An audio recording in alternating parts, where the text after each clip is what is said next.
मुरली अमृत की धारा है धारा, जो देती दुखों से किनारा।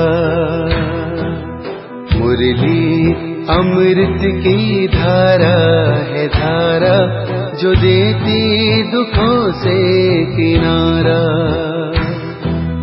भूले जीवन में हो जाए शिव बाबा मुरली में समझाए। भूले जीवन में हो जाए शिव बाबा मुरली में समझाए। ओम शांति। आज की तारीख है 20/1/2023 की साकार मुरली। बाबा के महावाक्य: मीठे बच्चे, तुम पीस स्थापन करने के निमित्त हो, इसलिए बहुत बहुत पीस में रहना है। बुद्धि में रहे कि हम बाप के एडॉप्टेड बच्चे आपस में भाई बहन हैं। प्रश्न: पूरा सरेंडर किसे कहेंगे, उनकी निशानी क्या होगी? उत्तर: पूरा सरेंडर वह जिनकी बुद्धि में रहता कि हम ईश्वरीय माँ बाप से पलते हैं। बाबा, यह सब कुछ आपका है, आप हमारी पालना करते हो। भल कोई नौकरी आदि करते हैं, लेकिन बुद्धि से समझते हैं यह सब बाबा के लिए है।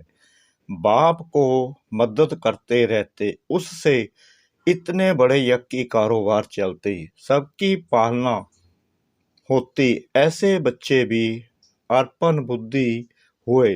साथ साथ पद ऊंचा पाने के लिए पढ़ना और पढ़ाना भी है। शरीर निर्वाह अर्थ कर्म करते हुए बेहद के माता पिता को श्वासोश्वास याद करना है। गीत: ओम नमो शिवाय।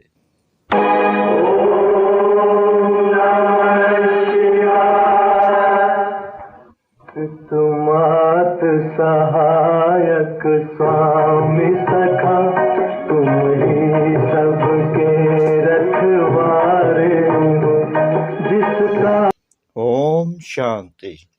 यह गीत तो है गायन, वास्तव में महिमा सारी है ही ऊंचे से ऊंचे परमात्मा की, जिसको बच्चे जानते हैं और बच्चों द्वारा सारी दुनिया भी जानती है कि माता पिता हमारा वही है।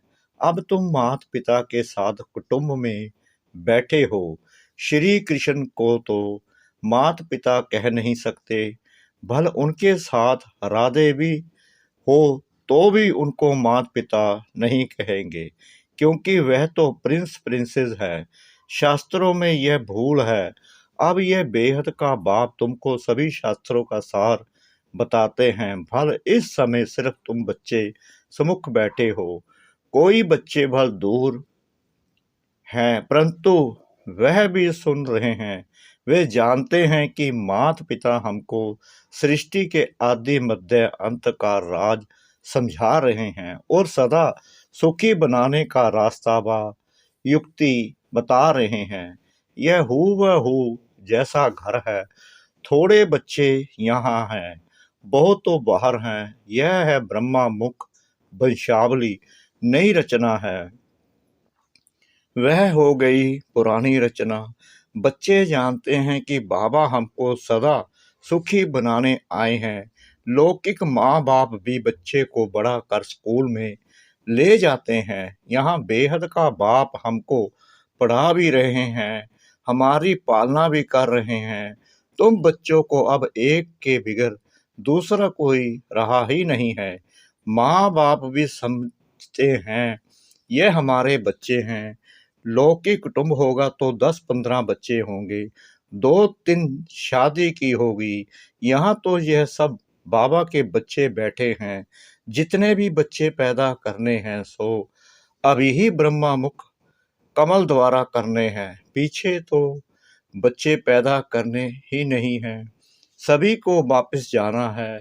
यह एक ही एडॉप्टेड माता निमित्त है। यह बड़ी वंडरफुल बात है। यह तो जरूर है गरीब का बच्चा समझेगा कि हमारा बाप गरीब है, साहूकार का बच्चा समझेगा कि हमारा बाप साहूकार है। वह तो अनेक माँ बाप हैं, यह तो सारे जगत का एक ही माता पिता है। तुम सभी जानते हो कि हम उनके मुख से एडॉप्ट हुए हैं। यह हमारा पारलौकिक माँ बाप है। यह आते ही पुरानी सृष्टि में है, जब मनुष्य बहुत बहुत दुखी होते हैं। बच्चे जानते हैं कि हमने इस पारलौकिक माता पिता की गोद ली है। हम सब आपस में भाई बहन हैं, दूसरा कोई हमारा संबंध नहीं है। तो भाई बहन को आपस में बहुत मीठा, रॉयल, पीसफुल, नॉलेजफुल, ब्लिसफुल बनना चाहिए। जबकि तुम पीस स्थापन कर रहे हो तो तुमको भी बहुत पीस में रहना चाहिए। बच्चों को यह तो बुद्धि में होना चाहिए कि हम पारलौकिक बाप के अडॉप्टेड बच्चे हैं। परम धाम से बाप आए हैं, वह है ग्रैंड फादर। यह दादा बड़ा भाई है जो पूरा सरेंडर है। वो समझेंगे हम ईश्वरीय माँ बाप से पलते हैं। बाबा, ये सब कुछ आपका है, आप हमारी पालना करते हो। जो बच्चे अर्पण होते हैं उनसे सभी की पालना हो जाती है। भल कोई नौकरी करते हैं तो भी समझते हैं ये सब कुछ बाबा के लिए है, तो बाप को भी मदद करते रहते हैं। नहीं तो यज्ञ की कारोबार कैसे चले। राजा रानी को भी माता पिता कहते हैं, परंतु वह फिर भी जिस्मानी माता पिता हुए। राज माता भी कहते हैं तो राज पिता भी कहते हैं। यह फिर है बेहद के बच्चे जानते हैं कि हम माता पिता के साथ बैठे हैं। यह भी बच्चे जानते हैं कि हम जितना पढ़ेंगे और पढ़ाएंगे उतना ऊंच पद पाएंगे। साथ साथ शरीर निर्वाह अर्थ कर्म भी करना है। यह दादा भी बुजुर्ग है। शिव बाबा को कभी बूढ़ा व जवान नहीं कहेंगे, वह है ही निराकार। यह भी तुम जानते हो कि हम आत्माओं को निराकार बाप ने अडॉप्ट किया है और फिर साकार में है यह ब्रह्मा। अहम आत्मा कहती है हमने बाप को अपना बनाया है। फिर नीचे आओ तो कहेंगे हम भाई बहनों ने ब्रह्मा को अपना बनाया है। शिव बाबा कहते हैं तुम ब्रह्मा द्वारा हमारे ब्रह्म मुख वंशावली बने हो। ब्रह्मा भी कहते हैं तुम हमारे बच्चे बने हो। तुम ब्राह्मणों की बुद्धि में श्वासोश्वास यही चलेगा कि ये हमारा बाप है, वह हमारा दादा है। बाप से जास्ती दादे को याद करते हैं। वह मनुष्य तो बाप से झगड़ा आदि करके भी दादे से प्रॉपर्टी लेते हैं। तुमको भी कोशिश करके बाप से भी जास्ती दादे से बरसा लेना है। बाबा जब पूछते हैं तो सभी कहते हैं हम नारायण को वरेंगे। कोई कोई नए आते थे, पवित्र नहीं रह सकते तो वह हाथ नहीं उठा सकते, कह देते माया बड़ी प्रबल है। वह तो कह भी नहीं सकते कि हम श्री नारायण को व लक्ष्मी को वरेंगे। देखो जब बाबा सम्मुख सुनाते हैं तो कितना खुशी का पारा चढ़ता है। बुद्धि को रिफ्रेश किया जाता है तो नशा चढ़ता है। फिर किसी किसी को वह नशा स्थायी रहता है, किसी किसी में कम हो जाता है। बेहद के बाप को याद करना है, 84 जन्मों को याद करना है और चक्रवर्ती राजाई को भी याद करना है। जो मानने वाले नहीं होंगे उनको याद नहीं रहेगी। बाप दादा समझ जाते हैं कि बाबा बाबा कहते तो हैं परंतु सच सच याद करते नहीं हैं और ना लक्ष्मी नारायण को वरने लायक हैं। चलन ही ऐसी है। अंतर्यामी बाप हर एक की बुद्धि को समझते हैं। यहाँ शास्त्रों की तो कोई बात ही नहीं। बाप ने आकर राजयोग सिखाया है जिसका नाम गीता रखा है। बाकी तो छोटे मोटे धर्मों वाले सब अपना अपना शास्त्र बना लेते हैं, फिर वह पढ़ते रहते हैं। बाबा शास्त्र नहीं पढ़े हैं। कहते हैं बच्चे मैं तुमको स्वर्ग की राह बताने आया हूँ। तुम जैसे अशरीरी आए थे वैसे ही तुमको जाना है। देह सहित सब इन दुखों के कर्म बंधन को छोड़ देना है, क्योंकि देह भी दुख देती है। बीमारी होगी तो क्लास में आ नहीं सकेंगे, तो यह भी देह का बंधन हो गया। इसमें बुद्धि बड़ी सालिम चाहिए। पहले तो निश्चय चाहिए कि बरोबर बाबा स्वर्ग रचता है, अभी तो है नरक। जब कोई मरता है तो कहते हैं स्वर्ग गया, तो जरूर नरक में था ना। परंतु यह तुम अभी समझते हो क्योंकि तुम्हारी बुद्धि में स्वर्ग है। बाबा रोज नए नए तरीके से समझाते हैं तो तुम्हारी बुद्धि में अच्छी रीति बैठे। हमारा बेहद का माता पिता है, तो पहले बुद्धि एकदम ऊपर चली जाएगी, फिर कहेंगे इस समय बाबा आबू में हैं। जैसे यात्रा पर जाते हैं तो बद्रीनाथ का मंदिर ऊपर रहता है, पंडे ले जाते हैं। बद्रीनाथ को तो ले चलने लिए नहीं आता है, मनुष्य पंडा बनते हैं। यहाँ शिव बाबा खुद आते हैं परम धाम से, कहते हैं हे आत्माएं, तुमको यह शरीर छोड़ शिवपुरी चलना है। जहाँ जाना है वह निशाना जरूर याद रहेगा। वह बद्रीनाथ चैतन्य में आकर बच्चों को साथ ले जाए, ऐसे तो हो नहीं सकता। वह तो यहाँ का रहवासी है। यह परम पिता परमात्मा कहते हैं मैं परम धाम का रहवासी हूँ, तुमको लेने लिए आया हूँ। श्री कृष्ण तो ऐसे कह ना सके। रुद्र शिव बाबा कहते हैं यह रुद्र यज्ञ रचा हुआ है। गीता में भी रुद्र की बात लिखी हुई है। वह रूहानी बाप कहते हैं मुझे याद करो। बाप ऐसी युक्ति से यात्रा सिखाते हैं जो जब विनाश हो तो तुम आत्मा शरीर छोड़ सीधा बाप के पास चले जाएंगे। फिर तो शुद्ध आत्मा को शुद्ध शरीर चाहिए, सो तब होगा जब नई सृष्टि हो। अभी तो सभी आत्माएं मच्छरों से दृश्य वापस जाएगी बाबा के साथ, इसलिए उनको खवैया भी कहा जाता है। इस विषय सागर से उस पार ले जाते हैं। श्री कृष्ण को खवैया नहीं कह सकते। बाप ही इस दुख के संसार से सुख के संसार में ले जाते हैं। यही भारत विष्णुपुरी लक्ष्मी नारायण का राज्य था, अब रावणपुरी है। रावण का चित्र भी दिखाना चाहिए, चित्रों से बहुत काम लेना है।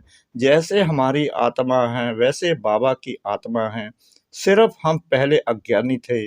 वह ज्ञान का सागर है। अज्ञानी उसको कहा जाता है जो रचता और रचना को नहीं जानते। रचता द्वारा जो रचता और रचना को जानते हैं उनको ज्ञानी कहा जाता है। यह ज्ञान तुमको यहाँ मिलता है, सतयुग में नहीं मिलता। वो लोग कहते हैं परमात्मा विश्व का मालिक है, मनुष्य उस मालिक को याद करते हैं, परंतु वास्तव में विश्व का अथवा सृष्टि का मालिक तो लक्ष्मी नारायण बनते हैं। निराकाशी बाबा तो विश्व का मालिक बनता नहीं। तो उन्हों से पूछना पड़े कि वह मालिक निराकार है या साकार। निराकार तो साकार सृष्टि का मालिक हो ना सके, वह है ब्रह्मांड का मालिक। वहीं आकर पति दुनिया को पावन बनाते हैं, खुद पावन दुनिया का मालिक नहीं बनते। उनका मालिक तो लक्ष्मी नारायण बनते हैं और बनाने वाला है बाप। यह बड़ी गुहा बातें हैं समझने की। हम आत्मा भी जब ब्रह्मा तत्व में रहती हैं तो ब्रह्मांड के मालिक हैं। जैसे राजा रानी कहेंगे हम भारत के मालिक हैं तो प्रजा भी कहेगी हम मालिक हैं, वहाँ रहते तो है ना। वैसे बाप ब्रह्मांड का मालिक है, हम भी मालिक ही ठहरे। फिर बाबा आकर नई मनुष्य सृष्टि रचते हैं, कहते हैं मुझे इस पर राज्य नहीं करना है, मैं मनुष्य नहीं बनता हूँ, मैं तो यह शरीर भी लोन लेता हूँ। तुमको सृष्टि का मालिक बनाने राजयोग सिखाता हूँ। तुम जितना पुरुषार्थ करेंगे पद ऊंचा पाएंगे, इसमें कमी मत करो। टीचर तो सभी को पढ़ाते हैं, अगर इम्तिहान में बहुत पास होते हैं तो टीचर का भी शो होता है, फिर उनको गवर्नमेंट से लिफ्ट मिलती है।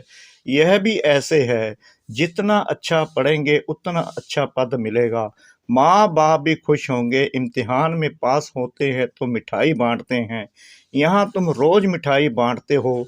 फिर जब इम्तिहान में पास हो जाते हो तो सोने के फूलों की वर्षा होती है। तुम्हारे ऊपर कोई आकाश से फूल नहीं गिरेंगे, परंतु तुम एकदम सोने के महलों के मालिक बन जाते हो। यह तो कोई की महिमा करने के लिए सोने के फूल बनाकर उन पर डालते हैं। जैसे दरभंगा का राजा बहुत साहूकार था, उनका बच्चा विलायत गया तो पार्टी थी, बहुत पैसा खर्च किया। उसने सोने के फूल बनाकर वर्षा की थी, उस पर बहुत खर्चा हो गया, बहुत नाम हुआ था। कहते थे देखो भारतवासी कैसे पैसे उड़ाते हैं।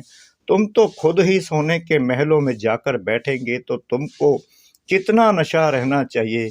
बाप कहते हैं सिर्फ मेरे को और चक्कर को याद करो तो तुम्हारा बेड़ा पार हो जाएगा। कितना सहज है। तुम बच्चे हो चैतन्य परवाने, बाबा है चैतन्य क्षमा।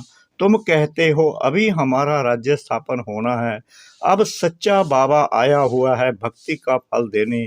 बाबा ने खुद बतलाया है मैं कैसे आकर नए ब्राह्मणों की सृष्टि रचता हूँ।